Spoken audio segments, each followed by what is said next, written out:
Hello everyone, welcome to our channel the Economia. आज हम पढ़ने जा रहे हैं माइक्रो इकोनॉमिक्स और आज का टॉपिक है हमारा बजट कंस्ट्रेंट। आज की इस वीडियो में हम देखेंगे कि बजट कंस्ट्रेंट क्या होता है, बजट सेट क्या होता है और बजट सेट और बजट कंस्ट्रेंट के बीच में क्या डिफरेंस होता है। नेक्स्ट है हमारा कि बजट कंस्ट्रेंट की स्लोप क्या होती है और लास्ट है हमारा बजट कंस्ट्रेंट के अंदर चेंजेस किस तरीके से आते हैं। सो ज्यादा टाइम वेस्ट ना करते हुए हम अपना टॉपिक स्टार्ट करते हैं। Budget constraint. सबसे पहले बजट कंस्ट्रेंट होता क्या है?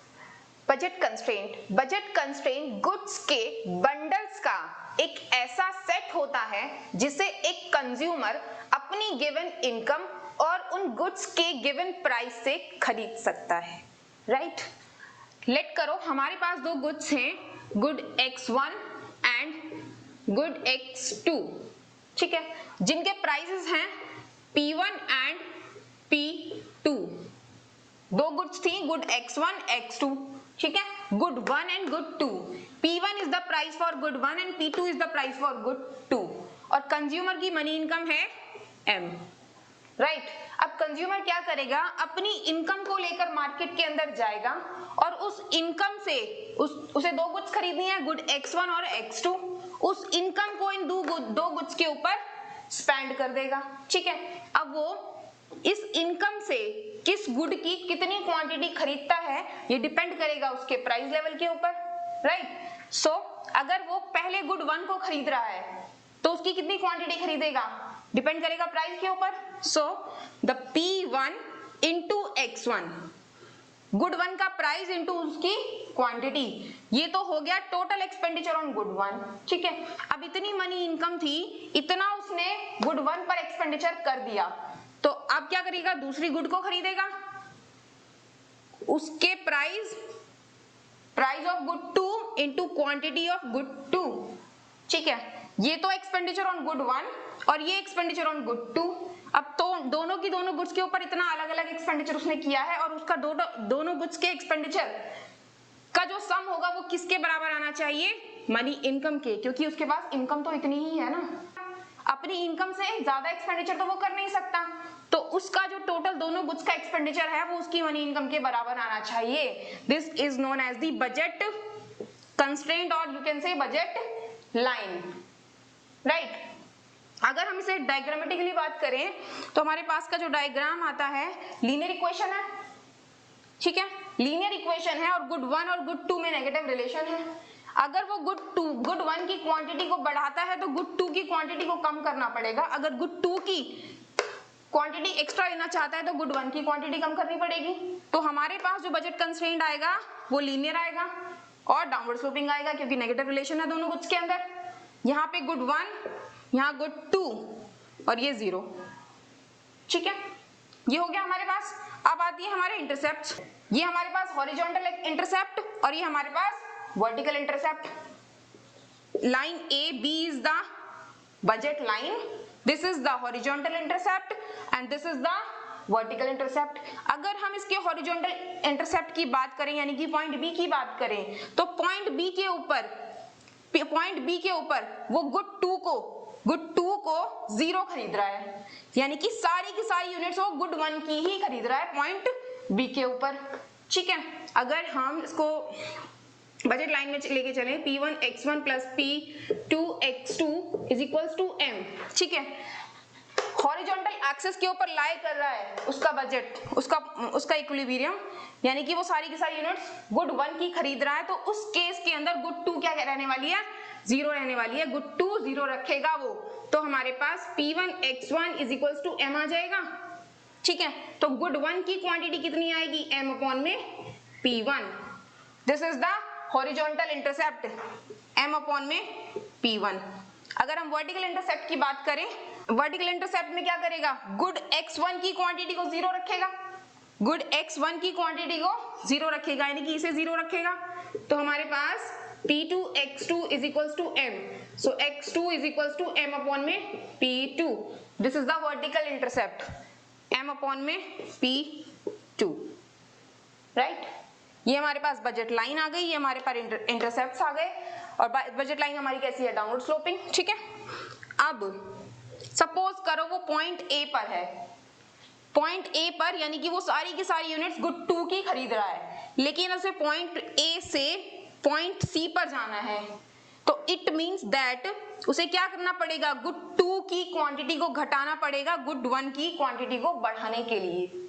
ठीक है, इस पॉइंट पे गुड 1 तो गुड 1 की एक क्वांटिटी खरीदेगा, लेकिन गुड 2 क्या कर देगा, डिक्रीज कर देगा।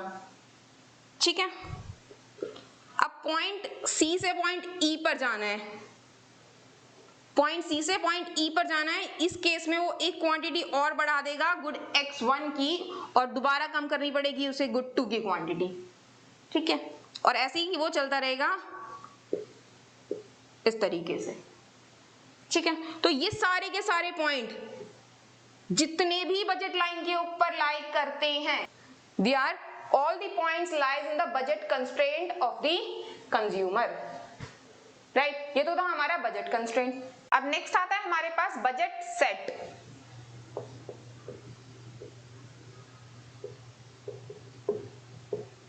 बजट सेट गुड्स के बंडल्स का एक ऐसा सेट होता है जिसे एक कंज्यूमर अपनी गिवन इनकम और उस गुड्स के प्राइस से अफोर्ड कर सकता है। ठीक है, उस गुड को वो अफोर्ड कर सकता है, उसके बाद चाहे उसके पास इनकम बचे या ना बचे। राइट, तो हमारे पास जो बजट सेट होगा उसकी इक्वेशन क्या आएगी, that is P1x1 plus P2x2 is less than और equal to money income. Right, budget set यानी कि उसके पास इनकम बच भी सकती है, नहीं भी बच सकती, या तो वो अपनी इनकम के बराबर एक्सपेंडिचर करेगा या फिर अपनी इनकम से कम एक्सपेंडिचर करेगा। वो सारे के सारे पॉइंट्स, वो सारे के सारे गुड्स के बंडल्स के जो सेट होंगे वो कहां पर आएंगे, बजट सेट के अंदर आएंगे। राइट, तो हमारे पास अगर हम ड्रामेटिकली देखें तो ये गुड 1 है और ये गुड 2 है, ये हमारे पास बजट कंस्ट्रेंट है, और इसके ऊपर लाई करने वाले सारे के सारे पॉइंट्स हमारे पास बजट कंस्ट्रेंट है। ये हमारे ए बी बजट कंस्ट्रेंट आ गई। बट बजट सेट कहता है कि जो हमारे पास जो गुड्स की जो सेट्स होंगे वो इनकम से कम हो सकते हैं, यानी कि हमारी हो सकता है कि हमारी इनकम पूरी खर्च हो या ना हो, तो इट मींस दैट इस एरिया के अंदर,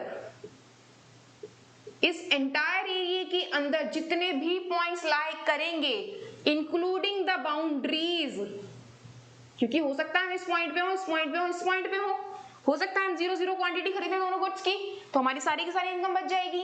लेकिन हम इस पॉइंट से इस पॉइंट पर नहीं जा सकते, क्योंकि इस पॉइंट को खरीदने के लिए हमें एक्स्ट्रा इनकम की जरूरत पड़ेगी। This point is not the part of the budget set, but all these point in the triangle AOB are the budget set. ठीक है, तो ये आ गया हमारे पास बजट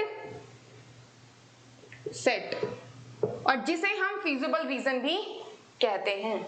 ये जब जो पूरा का पूरा पोर्शन हमारे पास होता है including the boundaries, this is known as the budget set, और इसे हम फीजिबल रीजन भी कहते हैं कंज्यूमर का। राइट, ये तो हमारे पास हो गया बजट सेट। ठीक है, अब देखो जो लाइन थी हमारे पास A B, line A B is the budget line, but triangle AOB is the budget set, right? So हमें डिफरेंस पता चल गया कि बजट सेट क्या होता है और बजट लाइन क्या होती है, यानी कि बजट लाइन और you can say budget constraint, budget constraint क्या होता है और बजट सेट क्या होता है। ठीक है, इस लाइन के ऊपर लाई करने वाले सारे पॉइंट्स हमारे बजट कंस्ट्रेंट में आते हैं, लेकिन इस पूरे ट्राइंगल के अंदर जितने भी पॉइंट्स लाई करेंगे जो कि कंज्यूमर अफोर्ड कर सकता है, ये सारे के सारे बजट सेट के अंदर आते हैं, जिसे हम फीजिबल रीजन भी कहते हैं। नेक्स्ट आती है हमारी बजट सेट की प्रॉपर्टीज, कि बजट सेट की प्रॉपर्टीज क्या होती हैं। बजट सेट की हमारे पास सिर्फ 2 ही प्रॉपर्टीज होती हैं। पहली होती है कि बजट सेट जो होता है वो क्लोज्ड होता है, और दूसरा है कि बजट सेट जो है वो बाउंडेड होता है। ठीक है, this entire budget set is the closed as well as the bounded, right? These are the 2 properties of the budget set. अब नेक्स्ट आता है हमारे पास slope of the budget constraint. ठीक है, अब ये स्लोप क्या होता है बजट कंस्ट्रेंट का? बजट कंस्ट्रेंट का अगर हम स्लोप की बात करते हैं तो स्लोप एक रेट होता है जहां पर मार्केट के अंदर एक कंज्यूमर एक गुड के बदले में दूसरी गुड को खरीद सकता है, यानी कि एक गुड की जगह पे दूसरी गुड को सब्स्टिट्यूट कर सकता है। ठीक है, this is known as the slope of the budget constraint. ये हमारे पास बजट कंस्ट्रेंट है ए बी, गुड 1, गुड 2, ठीक है। बट अगर एक कंज्यूमर एक गुड के बदले में दूसरी गुड को खरीद रहा है तो इसका मतलब, कहने का मतलब ये है कि हम किसी एक पर्टिकुलर पॉइंट के ऊपर स्लोप फाइंड नहीं कर सकते। अगर हम पॉइंट सी पर हैं और हमें पॉइंट डी पर जाना है, ठीक है, तो हमें क्या करना पड़ेगा? गुड 2 की क्वांटिटी को डिक्रीज करना पड़ेगा, तभी तो हमें एक एक्स्ट्रा यूनिट मिलेगी गुड 1 की। It means that we cannot find the slope at a particular point, right? So if we have a budget line P1 X1 plus P2 X2 is equals to money income, ये हमारे पास budget constraint आ गया। हमें slope निकालना है। जब हम slope कब निकालेंगे? जब हम चेंज करेंगे, यानी कि हम अपनी क्वांटिटी गुड 1 की और गुड 2 की दोनों की क्वांटिटी को चेंज करेंगे तभी तो स्लोप आएगा हमारे पास। सो P1, this is the equation number 1, P1 X1 plus change in X1 plus P2 X2 plus change in X2 is equals to money income. This is the second equation. ठीक है, अब हमने good 1 में भी change कर दिया, good 2 में भी चेंज कर दिया, क्योंकि अगर हमें एक एक्स्ट्रा यूनिट चाहिए गुड 1 की तो गुड 2 को तो घटाना ही पड़ेगा, राइट? ये हमारे पास दूसरी इक्वेशन आ गई। अगर हम अपनी दूसरी इक्वेशन में से पहली इक्वेशन को सब्स्टिट्यूट करें तो हमारे पास क्या आएगा? P1 change in X1 plus P2 change in X2, और ये तो जीरो हो जाएगी, equals to zero. Money income से मनी इनकम चली गई तो जीरो बचेगी ना, ठीक है। अब नेक्स्ट आता है हमारे पास, अब हमने हमारी इक्वेशन आ गई, इक्वेशन नंबर 3। यहां से अगर हम इसकी साइड को चेंज कर दें तो P1 change in X1 is equals to negative of P2 change in X2, right? P2 को इधर ले आए और चेंज इन X1 को उधर ले जाएं, सो P1 अपॉन में P2 is equals to negative of change in X2 upon में change in X1। This is known as the slope of the budget line. That is the slope of the budget line, which slope of budget line is equals to P1 upon में P2, and this negative sign, it shows nothing but it is the relationship between the good 1 and good 2, कि अगर हमें good 1 की quantity को increase करना है तो good 2 की क्वांटिटी को डिक्रीज करना पड़ेगा, right? So this is the slope of the budget line P1 upon में P2। ये तो था हमारे पास स्लोप। अब हमारे पास बजट कंस्ट्रेंट के अंदर कुछ ऐसे पॉइंट्स आते हैं जहां पर हमारा जो बजट सेट की जो प्रॉपर्टीज थी कि बजट सेट बाउंडेड होना चाहिए और क्लोज्ड होना चाहिए, वो दो प्रॉपर्टीज वायलेट हो जाती हैं, राइट? उसमें हमारे पास 3 केसेस आते हैं। पहला केस होता है कि जब हमारे पास गुड 1 जो थी वो फ्री गुड हो, ठीक है, यानी कि good 1 is free good. It means that price of good 1 is 0. P1 is equals to 0. Right? Next, दूसरा है हमारे पास good 2 is free good. It means that price of good 2 is equals to 0. Right? और next है हमारे पास सबसे last money income M is equals to 0, ठीक है। पहला केस नंबर 1, जब हमारे पास गुड 1 जो थी वो फ्री गुड थी, ठीक है, तो उस केस में हमारी जो बजट कंस्ट्रेंट होगी वो किस तरीके से बनेगी और बजट कंस्ट्रेंट का स्लोप क्या आएगा, राइट? ये हमारे पास X1, ये X2, ठीक। यहाँ पर गुड 1 का प्राइस जो है वो 0 है, यानी कि सारी की सारी इनकम हम कहां पर स्पेंड करेंगे? गुड 2 के ऊपर, ठीक है, गुड 2 को ही खरीदेंगे हम, गुड 1 तो हमें फ्री में मिल जाएगी, तो क्यों खरीदें? जब गुड 1 का प्राइस ही 0 है, इसका मतलब वो गुड हमें फ्री में मिल रही है, तो हम गुड 1 को खरीदेंगे ही नहीं, सारी की सारी इनकम गुड 2 पे स्पेंड कर देंगे। ठीक है, तो इस पॉइंट के ऊपर जितने भी सारे के सारे पॉइंट्स लाइक करेंगे इस लाइन के ऊपर, चाहे सपोज करो कि हमारी इनकम इतनी m थी, हमारा जो सारी की सारी इनकम यहाँ पर खर्च हो गई, इस पॉइंट के ऊपर हमारी सारी इनकम खर्च हो गई जब हमने गुड 2 खरीदा था, सिर्फ गुड 1 हमने खरीदा ही नहीं, और गुड 1 हमें फ्री में मिल रहा है। तो इस पॉइंट से आगे तक जो फ्री में मिलने वाली यूनिट्स होंगी गुड 1 की, वो सारी की सारी हमारी बजट लाइन बनाएंगी, right. In this case, when the price of good 1 is 0, this is our budget line, right? अब हम इसके स्लोप की बात करते हैं। स्लोप क्या होता है हमारे पास बजट लाइन का? P1 upon P2। P1 तो 0 है, तो हमारे पास स्लोप भी क्या आ जाएगा? 0, राइट। जब हमारे पास गुड 1 का प्राइस 0 होगा तो बजट लाइन का स्लोप भी 0 आएगा, राइट। नेक्स्ट आता है हमारे पास when good 2 is free good, यानी कि price of good 2 is equals to 0। ये हमारे पास गुड 1 थी, ये गुड 2 थी, अब हम गुड 2 हमें तो फ्री में मिल रही है, तो हम उसे खरीदेंगे ही नहीं, तो सारी की सारी इनकम हम अपनी x1 के ऊपर खर्च करेंगे। तो इस पॉइंट पे अप्लाई करेंगे, सपोज करो कि हमारी सारी इनकम यहाँ खर्च हो गई, इस पॉइंट पर जब हमने सिर्फ x1 को खरीदा, सारी की सारी इनकम यहाँ खर्च हो गई, ये पॉइंट आएगा m अपॉन में P1, ठीक है, और गुड 2 हमें फ्री में मिल गई।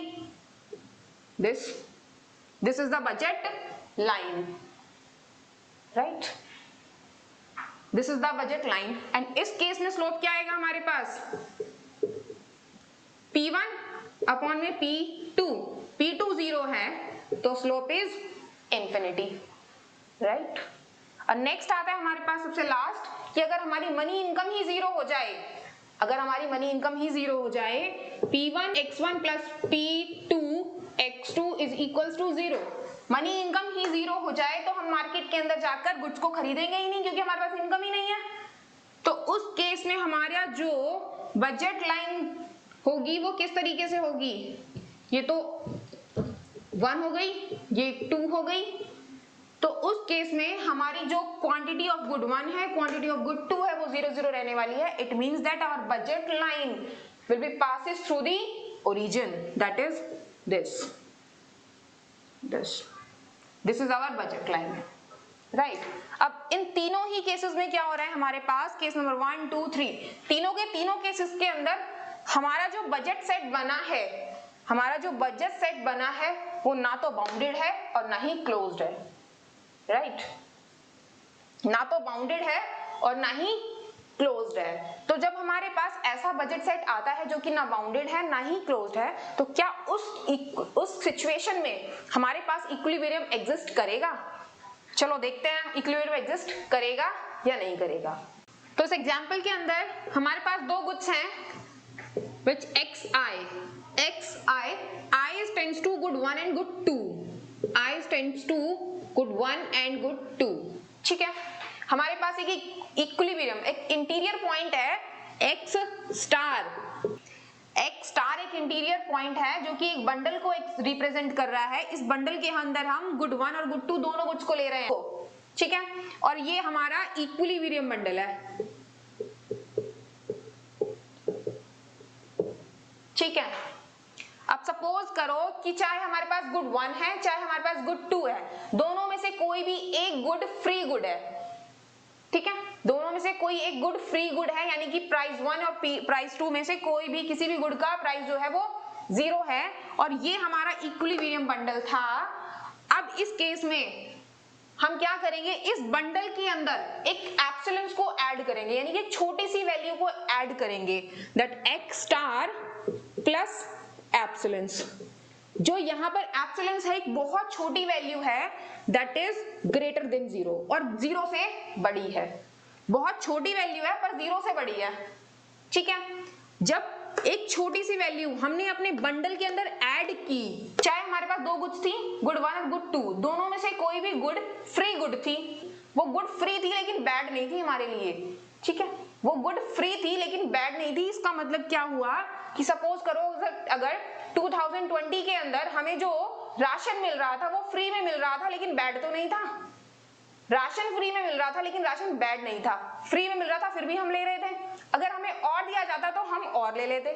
ठीक है, यहां पर इसका मतलब क्या हो रहा है कि ये वाला जो बंडल है जहां पर हमने एब्सिलेंस को छोटी सी वैल्यू को ऐड किया है, ये हमें यूटिलिटी दे रहा है इस बंडल से ज्यादा। ठीक है, इस बंडल से ज्यादा यूटिलिटी दे रहा है ये वाला बंडल, क्योंकि यहाँ पे स्ट्रांगली मोनोटोनिसिटी प्रेफर हो रही है, यानी कि हम जिस बंडल में हमें ज्यादा क्वांटिटी मिल रही है उस बंडल को हम प्रेफर कर रहे हैं, क्योंकि जो ज्यादा क्वांटिटी मिल रही है हमें वो फ्री में मिल रही है। राइट, ये इक्विलिब्रियम बंडल था और इसमें अगर एक गुड फ्री गुड थी, उसमें उस गुड को हमने थोड़ा सा ऐड कर दिया अपने इस वाले बंडल के अंदर, इस वाले बंडल के अंदर हमने ऐड कर दिया, तो ये बंडल क्या हुआ, हमारा इक्विलिब्रियम रहा ही नहीं।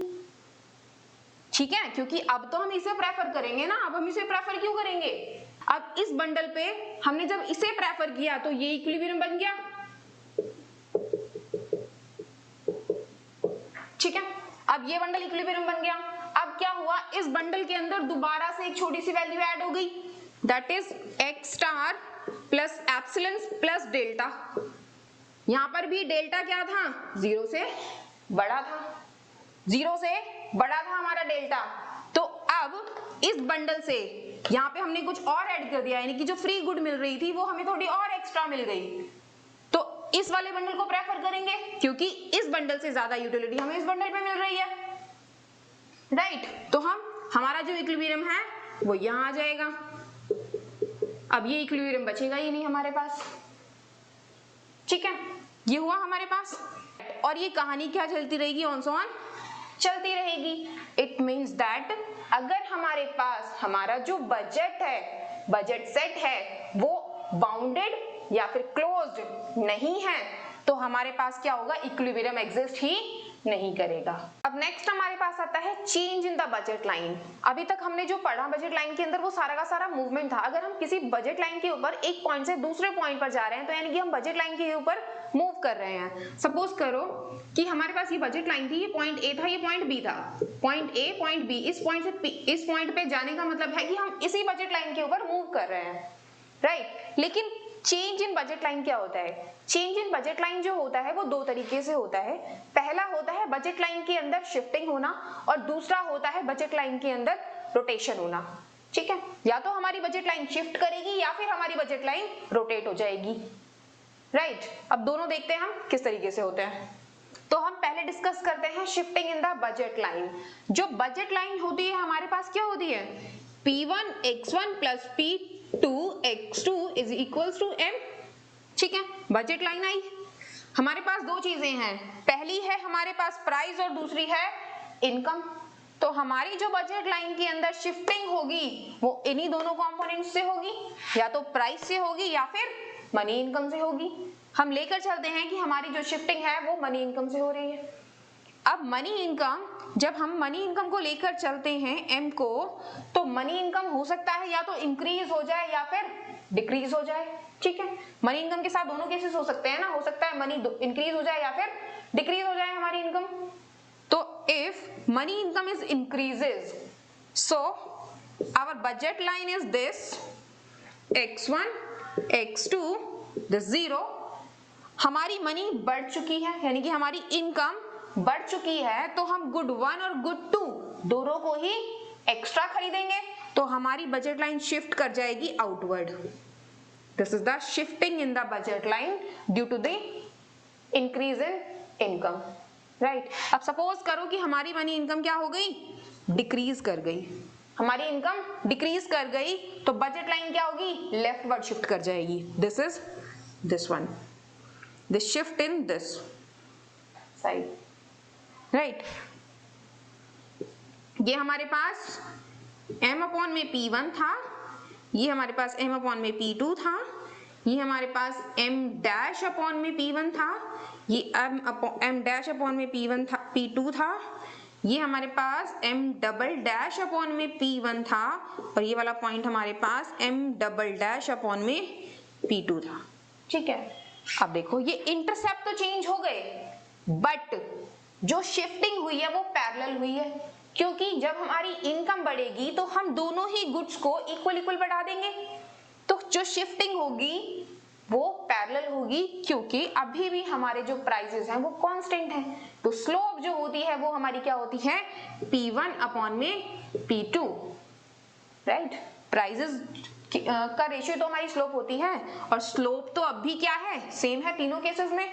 इसकी स्लोप भी P1 अपॉन P2 है, इसकी स्लोप भी P1 अपॉन P2 है, और इसकी स्लोप भी P1 अपॉन P2 है। तो slope will be remains constant but intercept will be change, right. ये तो थी हमारी मनी इनकम चेंज होने के कारण। अब नेक्स्ट आता है हमारा इसमें दूसरा केस कि जब हमारे प्राइसेस चेंज हो जाएं तो हमारी बजट लाइन किस तरीके से शिफ्ट करेगी। नेक्स्ट आता है हमारे पास केस नंबर 2। जब हमारे पास दोनों गुड्स के प्राइस सेम डायरेक्शन में सेम रेट से इंक्रीज या फिर डिक्रीज होते हैं तो भी हमारी बजट लाइन शिफ्ट करती है, ठीक है। सपोज करो कि हमारे पास जो प्राइस बजट लाइन थी P1 upon X1 plus P2 X2 is equals to M, हमारे जो प्राइस जो गुड्स के प्राइसेस थे वो T टाइम्स इंक्रीज हो गए, यानी कि डबल हो गए। पहले हमारे P1 P2 थे, अब वो क्या हो गए, डबल हो गए, ठीक है। तो हमारे पास T से मल्टीप्लाई करेंगे, T टाइम्स इंक्रीज हुए हैं ना, P1 X1 plus T times of P2 X2 is equals to M। अब लेट करो T is equals to 2, so 2 P1 X1 plus 2 P2 X2 is equals to M। 2 common ले लिया तो बचेगा P1 X1 plus P2 X2 is equals to M। अभी जो 2 है ये M के नीचे चला जाएगा, मनी इनकम के नीचे, तो P1 X1 plus P2 X2 is equals to M upon में 2। यानी कि क्या हुआ यहाँ पर, जब हमारे प्राइसेस डबल हो गए थे इसका मतलब हमारी इनकम क्या हो गई, आधी हो गई, ठीक है। तो उस केस में जब प्राइसेस बढ़े इट मींस दैट हमारी इनकम कम हो गई। तो जो शिफ्टिंग होगी एज सेम होगी, किस तरीके से, जैसे हमारी इनकम डिक्रीज होने पर हुई थी, ठीक है। ये बजट लाइन थी। अब प्राइसेस बढ़ चुके हैं जिसका मतलब होता है कि दोनों गुड्स के प्राइस जो है सेम रेट से बढ़ चुके हैं, जिसका मतलब होता है इनकम का डिक्रीज हो जाना। तो इट मींस दैट हमारी बजट लाइन क्या होगी, इनवर्ड शिफ्ट कर जाएगी, राइट। और हमारा जो स्लोप होगा वो भी अब क्या रहेगा, कांस्टेंट रहेगा। हाँ, प्राइस बढ़े थे जिसकी वजह से अगर प्राइस हमारा P1 अपॉन P2 बढ़ता है तो स्लोप चेंज होना चाहिए, क्योंकि हमारा स्लोप होता है P1 अपॉन P2। लेकिन जो प्राइसेस थे वो सेम रेट से बढ़े थे, तो जो सेम रेट से बढ़े थे वो तो एलिमिनेट हो गया ना, तो हमारे प्राइसेस जो थे वो कांस्टेंट रह गए, तो हमारी स्लोप जो होगी वो भी कांस्टेंट रह जाएगी। The slope will be constant, the shift in the budget line will B parallel, right. अगर हमारे प्राइसेस डिक्रीज हो जाएं, अगर हमारे प्राइस, अभी तो क्या हुआ था, प्राइस इंक्रीज हो गए थे दोनों गुड्स के, लेकिन अब अगर हमारे प्राइस डिक्रीज हो जाएं तो हमारी बजट लाइन क्या करेगी, राइटवर्ड शिफ्ट कर जाएगी, right. Same as income increases, जब प्राइस डिक्रीज हो गए सेम रेट से दोनों गुड्स के, तो क्या हुआ, इसका मतलब यही है ना, हमारी इनकम बढ़ गई। जब हमारी इनकम बढ़ती है तो बजट लाइन क्या होती है, राइटवर्ड शिफ्ट हो जाती है। ये तो था हमारा shifting in the budget line. अब नेक्स्ट आता है हमारे पास rotation in the budget line, ठीक है। सपोज करो हमारे पास एक बजट है, एक लाइन है, वो बजट लाइन नहीं है लेकिन लाइन है, ठीक है। ये पॉइंट ए है, ठीक है। अब ये जो लाइन है इस पॉइंट से इस तरीके से हो जाए या इस तरीके से हो जाए, ऐसे हो जाए, ऐसे हो जाए या ऐसे हो जाए, ये क्या कर रही है, ये पॉइंट ए के ऊपर रोटेट कर रही है, ठीक है। यानी पॉइंट ए से ही चारों तरफ घूम रही है, इसका मतलब ये लाइन क्या हो रही है, रोटेट हो रही है, वो शिफ्ट नहीं हो रही है बट रोटेट हो रही है, राइट। सो ऐसे ही हमारी बजट लाइन भी रोटेट होती है, ऐसे ही क्या होता है, हमारी बजट लाइन रोटेट होती है, ठीक है। अब हमारे पास ये बजट लाइन है, ये x1 है, ये x2 है और ये 0 है, ठीक है। अब रोटेशन जो होती है वो इनकम से नहीं होता, सिर्फ और सिर्फ प्राइस से होता है, ठीक है।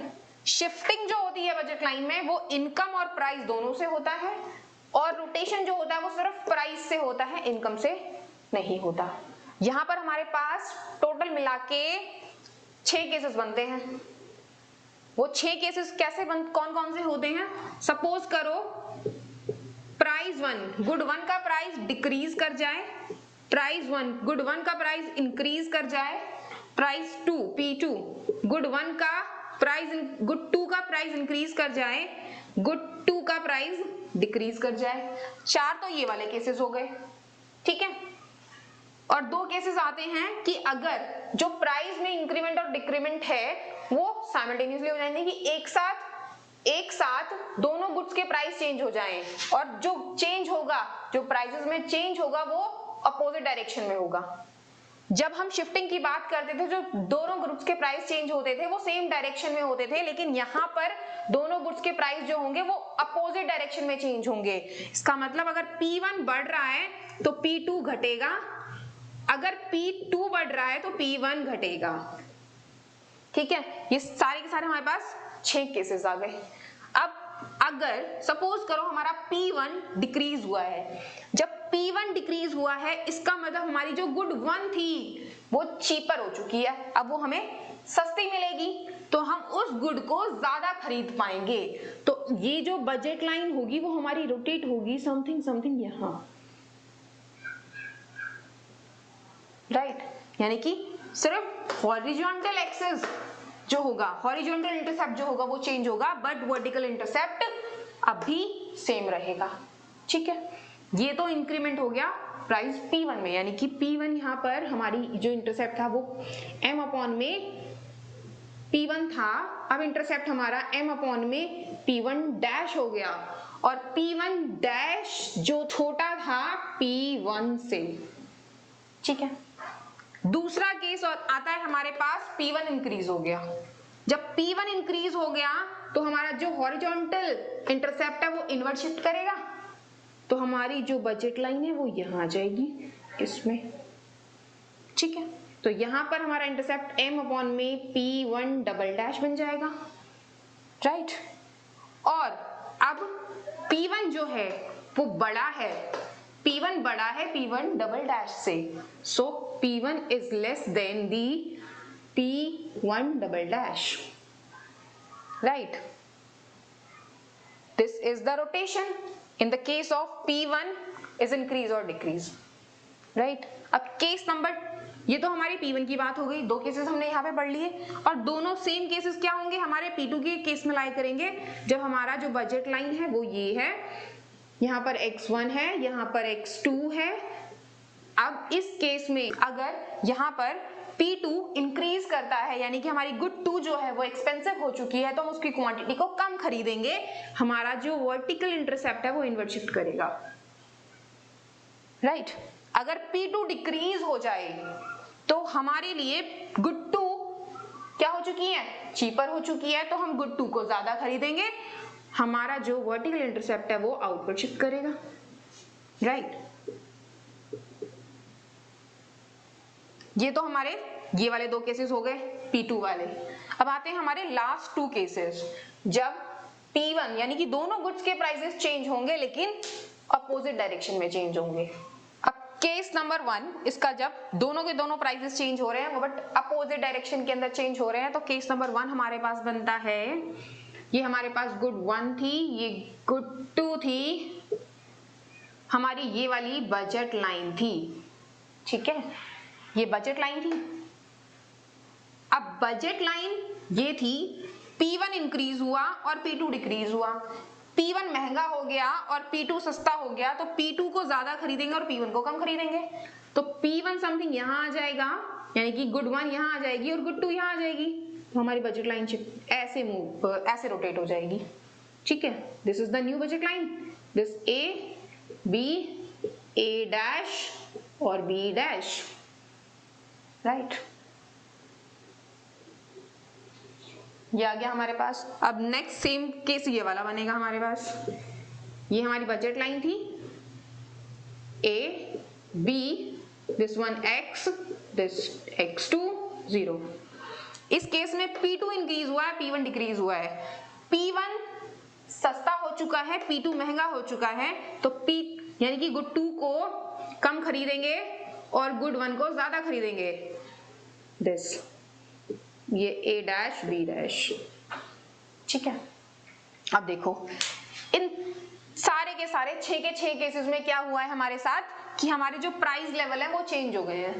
प्राइस लेवल यहाँ भी चेंज हुआ था एक केस में, जब हमारी मनी इनकम चेंज हुई थी, उसके बाद नेक्स्ट केस जो था शिफ्टिंग वाला, उसमें प्राइस लेवल चेंज हुआ था, लेकिन सेम डायरेक्शन में हुआ था, ठीक है। इसमें या तो हमारा प्राइस सिर्फ एक गुड का चेंज होगा, अगर दोनों गुड का प्राइस चेंज होता है तो वो अपोजिट डायरेक्शन में होगा। तो इन सारे के सारे केसेस में हमारी क्या कर जाएगी, स्लोप चेंज हो जाएगी। The change in the slope of the budget line is always exist, ठीक है।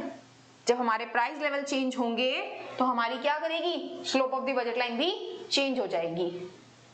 और इस केस में जब हमारे पास प्राइस चेंज हुआ था तो हमारी बजट लाइन की स्लोप चेंज नहीं हुई थी, क्योंकि उस केस के अंदर हमारे पास क्या हुआ था कि जो हमारे प्राइसेस थे वो सेम डायरेक्शन में और सेम रेट से इंक्रीज हुए थे और डिक्रीज हुए थे, right. So this is the change in the budget constraint. अब आता है हमारे पास इस वीडियो का सबसे लास्ट पार्ट और सबसे इंपॉर्टेंट पार्ट, ठीक है, कि हमने पूरी की पूरी बजट कंस्ट्रेंट को पढ़ के कंक्लूजन क्या निकाला, राइट। और ये क्वेश्चन है हमारे पास कि अगर हमारी इनकम और दोनों गुड्स के प्राइस में सेम डायरेक्शन और सेम रेट से चेंज आए तो हमारी बजट लाइन के ऊपर क्या इंपैक्ट पड़ेगा, राइट। हमारे पास बजट लाइन क्या है, P1 x1 plus P2 x2 is equals to M, ठीक है। हमारे जो प्राइसेस थे वो इंक्रीज हो गए T टाइम्स और इनकम इंक्रीज हो गई T times. So T P1 x1 plus T P2 x2 is equals to T times of money income, right. So T